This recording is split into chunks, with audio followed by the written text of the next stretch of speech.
ಈಗ ಸುದ್ದಿಗಳನ್ನು ವಿವರವಾಗಿ ನೋಡ್ತಾ ಹೋಗೋಣ. ಲೋಕಸಭೆಯ ಪ್ರತಿಪಕ್ಷ ನಾಯಕ ರಾಹುಲ್ ಗಾಂಧಿ ಮತ್ತೆ ವೋಟ್ ಚೋರಿ ಬಾಂಬ್ ಹಾಕಿದ್ದಾರೆ.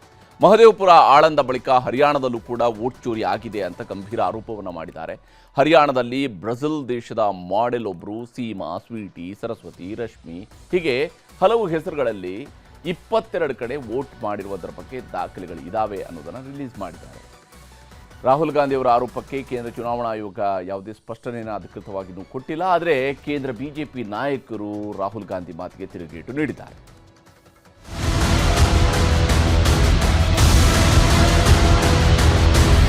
हरियाणा की जनता से पूछना चाहता हूं कि ये कौन है?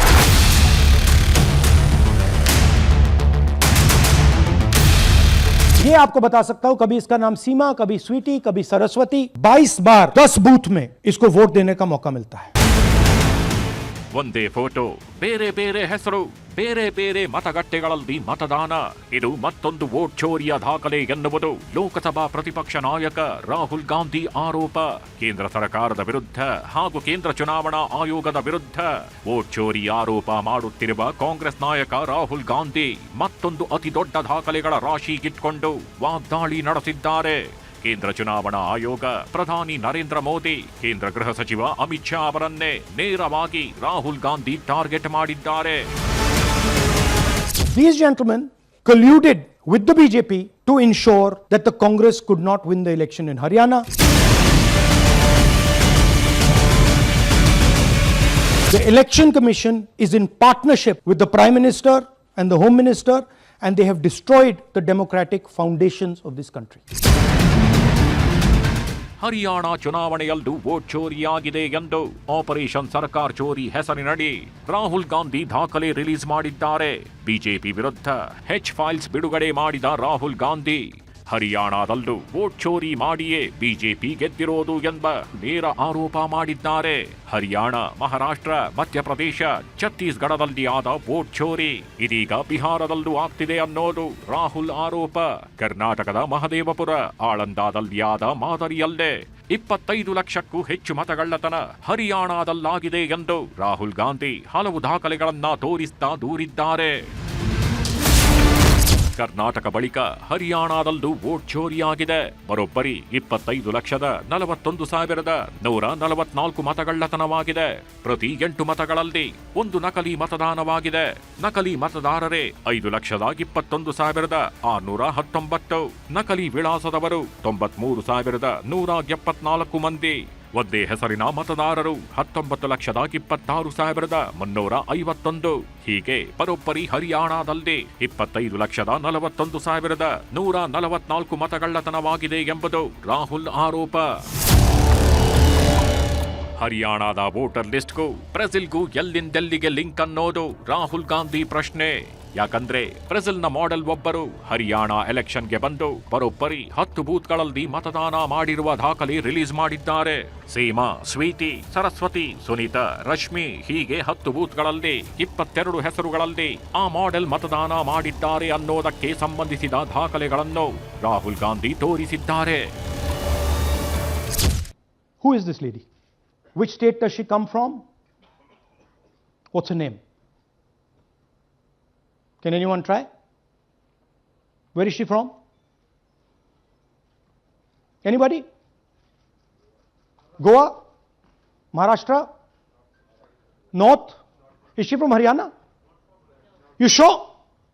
You're absolutely sure she's not from Haryana? Okay, but she votes 22 times in Haryana. And she votes in 10 different booths in Haryana. And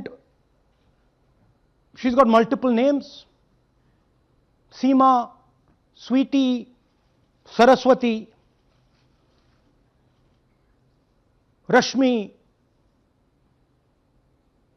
Vimla.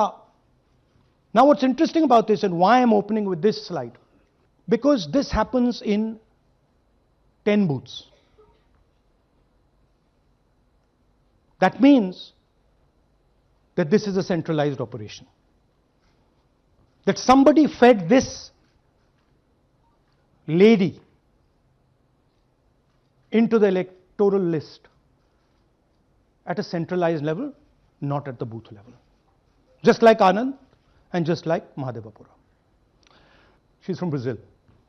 She's a Brazilian model. ಕೇಂದ್ರ ಸರ್ಕಾರದ ನಿರ್ದೇಶನದಂತೆ ಕೇಂದ್ರ ಚುನಾವಣಾ ಆಯೋಗ ವೋಟ್ ಚೋರಿಯಲ್ಲಿ ಶಾಮೀಲಾಗಿದೆ ಅನ್ನೋದು ರಾಹುಲ್ ಗಾಂಧಿ ಆರೋಪ. ಈ ದಾಖಲೆಗಳನ್ನು ಇಟ್ಟುಕೊಂಡೇ ಆಯೋಗಕ್ಕೂ ಒಂದಷ್ಟು ಪ್ರಶ್ನೆ ಹಾಕಿದ್ದಾರೆ. ಮತಗಳ್ಳತನದ ಬಗ್ಗೆ ಆಯೋಗ ಏನೂ ಮಾಡ್ತಿಲ್ಲ ಯಾಕೆ? ಹರಿಯಾಣದಲ್ಲಿ 25 ಲಕ್ಷ ಮತಗಳ್ಳತನ ಆಗಿಲ್ವ? ಮಹಿಳೆಯೊಬ್ಬರ ಹೆಸರಿನಲ್ಲಿ 100 ವೋಟ್ ಬಿದ್ದಿದೆ. 73 ವರ್ಷದ ವ್ಯಕ್ತಿಗೆ ಚಿಕ್ಕ ವಯಸ್ಸಿನ ಫೋಟೋಗಳಿವೆ. ಒಂದೇ ಫೋಟೋಗಿದ್ದರೂ ಅದರ 4 ಹೆಸರಿನ ಮತದಾರನಿದ್ದಾನೆ.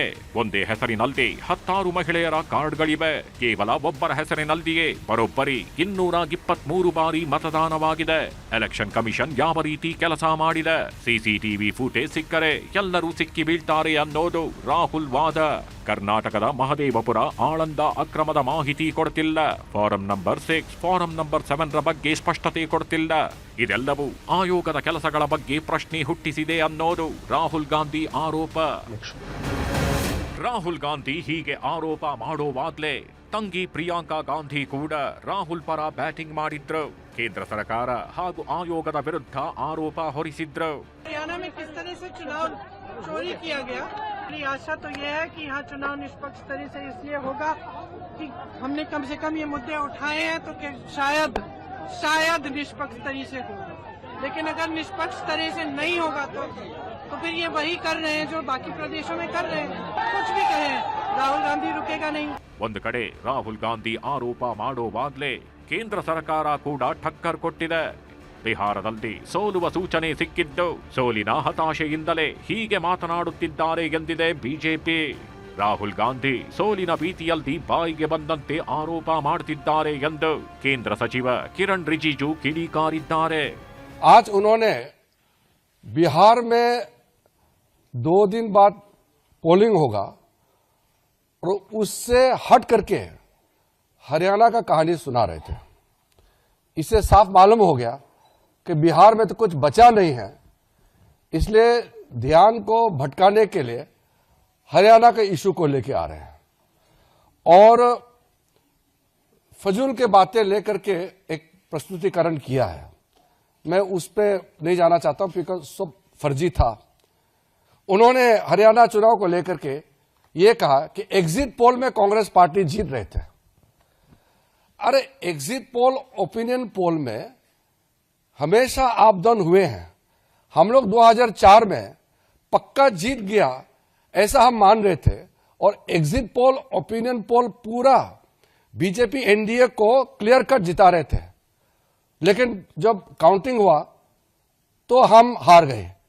तो उस समय हमने तो रोना धोना नहीं किया, हमने इलेक्शन कमीशन को गाली नहीं दिया, हमने माना और हमने कांग्रेस और उनके जो यूपीए गठबंधन को हमने बधाइयां दी. हमारा एक्सपेक्टेशन का हिसाब से हमको नतीजा नहीं मिला, फिर भी लोकतंत्र में पराजित हो या जीत हो उसको स्वीकार करना पड़ेगा. ये लोकतंत्र का नियम है. ಆದರೆ ರಾಹುಲ್ ಗಾಂಧಿ ಮಾಡಿರುವ ಆರೋಪಗಳಿಗೆ ಉತ್ತರ ನೀಡಬೇಕಿರುವುದು ಕೇಂದ್ರ ಚುನಾವಣಾ ಆಯೋಗ. ಆದರೆ ಇದುವರೆಗೆ ಇಸಿಐ ಯಾವುದೇ ಸ್ಪಷ್ಟನೆಯನ್ನು ನೀಡಿಲ್ಲ. Bureau report, news 18.